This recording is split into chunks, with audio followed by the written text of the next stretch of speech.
The Kingdom of Mali, which existed between the years 1235 and 1600, was one of the richest and most influential empires in all of West Africa.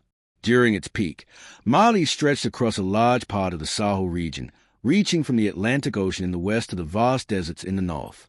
It controlled valuable trade routes that linked the people of West Africa to traders across the Mediterranean and beyond. What made Mali so powerful? First and foremost, the kingdom had a wealth of gold. Gold was highly prized, and Mali was rich with it. It became a central part of the kingdom's economy, and its gold was traded across Africa, Europe, and Asia. This helped the kingdom build incredible wealth and influence. Mali was also known for its vast salt mines, and salt was another key item traded in abundance. But Mali's greatness wasn't just about gold. The kingdom was also a center of culture, learning, and knowledge. One of the most famous cities within the empire was Timbuktu, a place that became famous across the world as a hub for scholars, poets, and artists.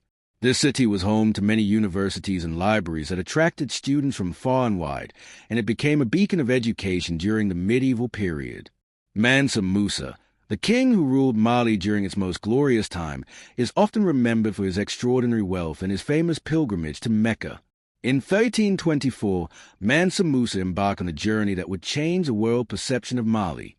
As part of his religious duty, he traveled to the holy city of Mecca, but he did so with an entourage of thousands of people, including soldiers, servants, and merchants. He brought along an enormous amount of gold, which he gave away along the way, distributing it to the poor and building mosques and schools. This journey was so extravagant that it caught the attention of the rest of the world. In fact, during his pilgrimage, Mansa Musa is said to have made such a splash in Egypt that it impacted the local economy for years. His generosity and the wealth he displayed made it clear that Mali was a force to be reckoned with. Despite the fame and riches, Mansa Musa didn't only focus on wealth. He also cared deeply about the well-being of his people and the future of the empire. He invested in infrastructure, building schools, mosques, and other important structures that helped Mali grow into a sophisticated and culturally rich empire. Under his rule, Mali became a place where scholars and artists thrived, making contributions to science, literature, and the arts. The impact of Mansa Musa's reign wasn't limited to just Mali. His wealth and the cultural achievements of his empire spread throughout Africa and beyond. The story of Mali's prosperity, particularly during his rule, was told by travelers and traders from Europe, Asia, and the Middle East. In many ways, Mansa Musa's reign helped put Mali on the map, both as a powerful empire and as a cultural center. During the height of Mali's power, its influence spread far beyond its borders. Its rulers engaged in diplomatic and trade relations with distant lands. Mali was known for being a center for Islamic scholarship, as the rulers and many of the people were Muslims. This connection with the wider Muslim world helped Mali strengthen its political and economic ties with regions far beyond Africa. Timbuktu, in particular, became a symbol of this connection. The city was home to a world-renowned university that attracted scholars from all corners of the Islamic world. It was here that many important manuscripts were written and preserved, some of which still exist today, giving us a glimpse into the rich history and intellectual life of the time. Mali's wealth and power were not just built on trade and culture, though. The kingdom was also a military force to be reckoned with. The military played a vital role in maintaining peace, protecting trade routes, and defending the empire against invaders. Under Mansa Musa's leadership, the military helped to secure Mali's borders and ensure that it could continue to thrive economically and politically. However, as with all empires, there came a time when Mali's fortunes began to change. After Mansa Musa's death, the empire began to weaken due to internal struggles and external threats. The once great empire that had been a symbol of wealth and power started to crumble under pressure from neighboring kingdoms, invasions, and internal divisions. Though the kingdom of Mali eventually fell, its legacy lived on. The contributions of Mali, particularly in the fields of education, trade, and culture, continue to influence West Africa and the wider world to this day. The story of Mansa Musa and the Kingdom of Mali remains an important chapter in African history, a reminder of the empire's once great power and influence on the global stage. As Mali's glory began to fade, the world around it was changing too. While the kingdom still held on to power for a few more decades, the cracks were starting to show. Outside forces, including rising rival empires like the Songhai, began to challenge Mali's dominance. These forces, along with internal corruption and struggles over succession, set the stage for Mali's eventual decline. But even in its later years, Mali's legacy was undeniable. The greatness of the empire, and especially the reign of Mansa Musa, became legend. His wealth was so enormous that tales of it spread across continents. Even years after his death, people still marvel at the stories of his generosity, his massive pilgrimage, and the cultural golden age he ushered in.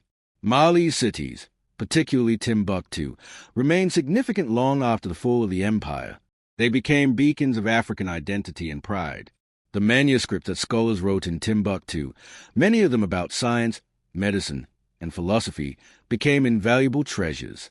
Even though Mali no longer had the political power it once did, the intellectual legacy that it left behind was something that would continue to shape Africa for centuries. But it wasn't just the scholarly work that made Mali famous. It was also the art, music, and traditions that flowed from the heart of the empire. In every corner of the kingdom, art was not just a decoration but was a way to tell stories, preserve history, and connect with the divine. The griots, or traditional storytellers, were among the most respected figures in the empire. They passed down the history of Mali through song and poetry, ensuring that the greatness of the kingdom would never truly be forgotten. Even after Mali fell, the ideas of community, respect for knowledge, and the importance of trade would live on. Neighboring kingdoms like the Songhai, who eventually overtook Mali, built upon many of the achievements that Mali had laid the foundation for. And as European explorers and traders ventured into Africa, they encountered remnants of Mali's grandeur, such as the libraries of Timbuktu, which still held centuries of wisdom. Mali's history is also a reminder of the importance of leadership. Mansa Musa's reign wasn't just about gold. It was about vision. He didn't just hoard wealth. He spread it to build infrastructure, educate his people, and spread Islam's influence in the region. Under his rule, Mali became a place where people from all walks of life, scholars, merchants, artists, could flourish. He showed that wealth alone wasn't enough. Leadership, vision, and the desire to uplift your people are what create lasting greatness. Though the empire itself may have crumbled, Mali's influence lived on. In the hearts and minds of the people, the culture of Mali continues to echo. The kingdom's achievements serve as a shining example of how an empire, even in its decline, can leave behind a legacy that shapes history for generations. As we look back at the rise and fall of Mali, we are reminded that empires, no matter how great, can fade away, but the impact of their ideas, culture, and legacy can transcend time.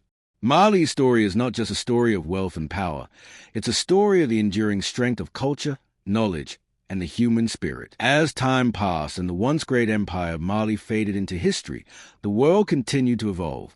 Mali's fall wasn't just about external forces or internal conflicts. It was also a stark reminder of how fragile empires can be. Even the wealthiest and most powerful kingdoms can decline when they lose sight of their core values and fail to adapt to changing times. However, the lessons learned from Mali's rise and fall are more important now than ever. While the empire's political power may have dwindled, its cultural, intellectual, and economic contributions continue to shape West Africa and the world. If Mali were to be revitalized today, there will be lessons from its glorious past that could serve as a blueprint for rebuilding and moving forward. First, Mali's immense wealth was built on trade, particularly gold, and the kingdom thrived because of its ability to maintain strong trading relationships. In today's world, Mali could once again become a hub for regional and global trade, not just for gold, but for its rich cultural resources, agriculture, and even technology. By focusing on sustainable industries and strengthening regional trade partnerships, Mali could position itself as a modern economic powerhouse. Just as the Mali Empire thrived by controlling trade routes, today's leaders could use digital infrastructure to create a network of commerce that extends across Africa and the world. Second, the success of the Mali Empire wasn't just due to its wealth. It was because of its commitment to education and learning. Timbuktu, the jewel of Mali, wasn't just a city. It was a symbol of intellectual achievement. Today, Mali could once again build on this legacy by investing heavily in education. Not just in traditional schools, but in digital literacy, science, and technology. By focusing on educating the younger generation, Mali could cultivate a new era of innovation. Imagine a Timbuktu 2.0, a city that is as renowned for its universities and tech incubators as it was for its libraries and scholars. The leaders of Mali also demonstrated a commitment to infrastructure, with Mansa Musa's vision turning the kingdom into a prosperous center culture. Today, Mali can rebuild its infrastructure, roads, electricity, water, and technology, to serve the modern needs of its people. But even more importantly, it could focus on the intangible infrastructure of leadership, investing in leadership development, building institutions that foster transparency, integrity, and collaboration, could help Mali overcome the challenges it faces in the modern world. One of the most significant lessons from Mali's fall is the importance of unity. As the empire weakened, internal divisions and power struggles eroded the foundations that had once made the kingdom strong. To avoid this fate, Mali must foster a culture of unity and cooperation, not just among its leaders, but among its citizens. The rich diversity of Mali, its ethnic groups, traditions, and cultures, should be seen as a strength rather than a source of division. Just as the Mali Empire was a melting pot of cultures and ideas, modern Mali can draw strength from its diversity, creating a nation that works together for a common goal. Finally, Mali's story is one of resilience. Despite its decline, the legacy of the empire still echoes through history. Mali may not be the powerful empire it once was, but its culture, history, and people remain strong. If the country can reclaim its focus on education, trade, infrastructure, and unity, it could once again rise to prominence in a new, modern form. Mali has potential to be a leader not just in West Africa, but on the global stage if it can learn from its past and adapt to the needs of today's world. In the end, the story of Mali is far from over. It is a story of immense wealth, cultural brilliance, and a legacy that continues to inspire. As Mali looks to the future, it is not just about reclaiming the past, but about building a brighter tomorrow. With the right investments in its people, economy, and institutions, Mali can rise again, this time as a modern beacon of prosperity, knowledge, and unity. Mali's history reminds us that greatness isn't just about wealth. It's about vision, leadership, and the ability to adapt and grow. If Mali can harness these lessons, it will undoubtedly shape a future that honors its past while creating new paths for future generations to walk on. And with that, the story of the Kingdom of Mali may not be finished. It may just be beginning anew. Thank you for watching. Please like, share, and subscribe for more educating stories. Also, we would like to know your thoughts in the comments.